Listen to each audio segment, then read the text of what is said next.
The museum's first section is Timeline.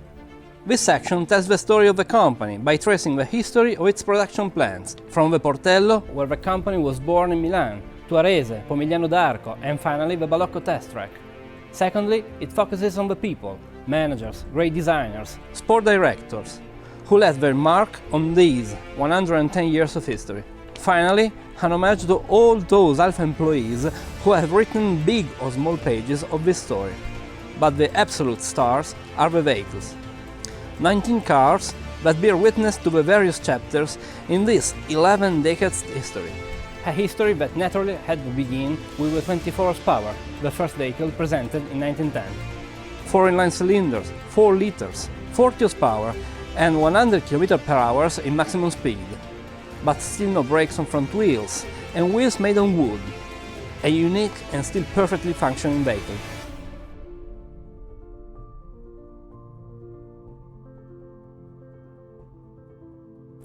After the success of the 24 HP, Alfa starts to make profit already in 1913. During the war years, it would become Alfa Romeo with the arrival of Nicola Romeo and would bring home a long line of international successes, such as for instance this RL, which was sold to an India Maharaja.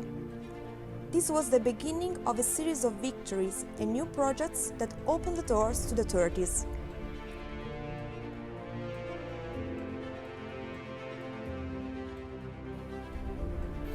A period of great commercial success in the most important elegance contest, but also in the big races of that time, from the Mille Miglia to the Targa Florio and the 24 Hour of Le Mans. Vittorio Jano's vehicles, first the 6Cs and then the 8Cs, just couldn't stop winning. This is the long wheelbase 8C 2300, which won the 24 Hour of Le Mans race in 1931. It's powered by one of the designer's masterpieces, an inline 8-cylinder twin-cam with compressor, which was a true winner in the races, as well one of the most powerful and adaptable engines on the market.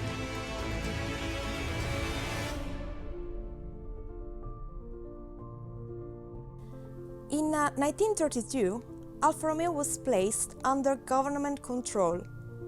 These were years of remarkable successes and remarkable cars, which led to the years of the Second World War, when Alfa Romeo focused particularly on the production of aircraft engines. After the war, the world was entirely new, and in 1950, with the 1009, the 1900, Alfa Romeo began producing on the assembly line. A much smaller car with a 4-cylinder twin-cam engine and self-supporting body. 18,000 of them were built, more than Alfa Romeo's entire production in the previous 40 years. But the true turn of events came with the Giulietta, a woman's name, a fresh and innovative color range, and, above all, a huge commercial success, all thanks to its brilliant performances. Thus, Hitler's girlfriend was born. A success that was later repeated by its successor, the Giulia, presented in 1962. Designed by the wind was its slogan, because, for the first time, the bodywork had been studied according to aerodynamic principles, which made it extremely fast. But it would also be the first vehicle designed for safety. With its gradually deforming body that already complied with safety regulations that would be introduced 10 years later.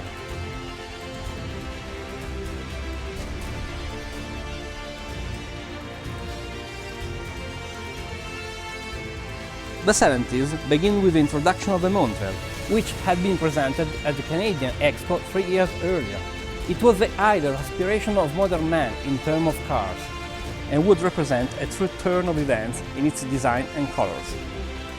Then, the Alfa Sud plant was established in Pomigliano d'Arco, where the first compact car with front-wheel drive was built, and the project for the Alfetta saw the light, the sports sedan with a transaxle setup.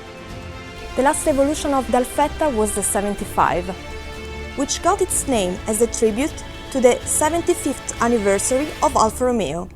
And then came the elegant sedan designed by Pininfarina, the 164, with front-wheel drive. This was a time of revolution for the style center, but also for the mechanics. The common rail turbo diesel engine made its debut, as well as the high double wishbone front suspension.